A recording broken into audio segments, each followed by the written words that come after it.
What is the Quran? It is a set of 7th century revelations from God made to Muhammad in 2 cities, Mecca and Medina, in what is now Saudi Arabia. It heralds the truth that there is only one God, not the many gods still being worshipped in ancient Arabia.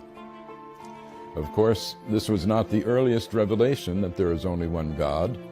That had been taught in Hebrew to the Jews and in Greek to the Christians before it was taught to Muslims in Arabic.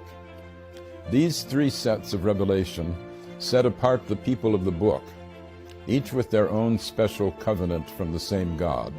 There is only one. We believers in one God are on the same team, as it were, and should protect one another's places of worship, listed in the Quran as monasteries, churches, synagogues, and mosques, where God's name is much invoked. The Quran does not confine God's action to the formal covenants of religion.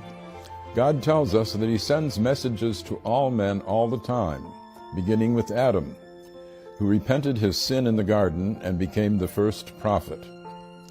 The unending stream of prophets includes Moses and Jesus. Mohammed himself is the seal of the prophets, not as canceling former covenants, but as confirming them.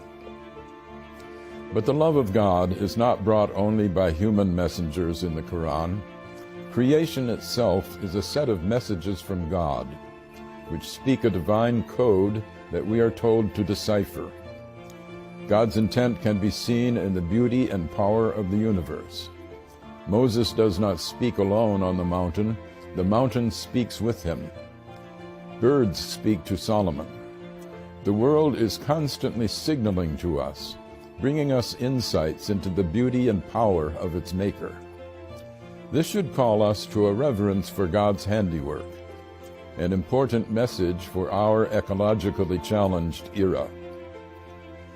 The Quran has more of poetry in it than of legislation. It sets ethical norms while stressing the need for mercy in our dealings with God's fellow creatures. Force is allowed only for self-defense, and never as a way of spreading religion.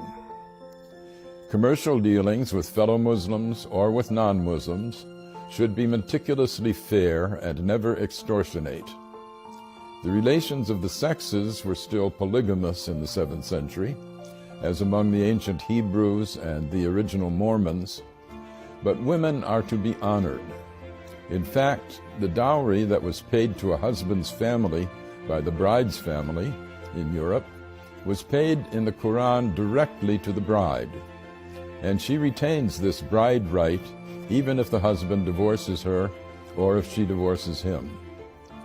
This carved out an area of women's rights unparalleled in the 7th century. The Quran is a book of many levels and great depths. Even non-Muslims can learn from it, as Pope Francis has proclaimed. I am Gary Wills for the Amerstein Center.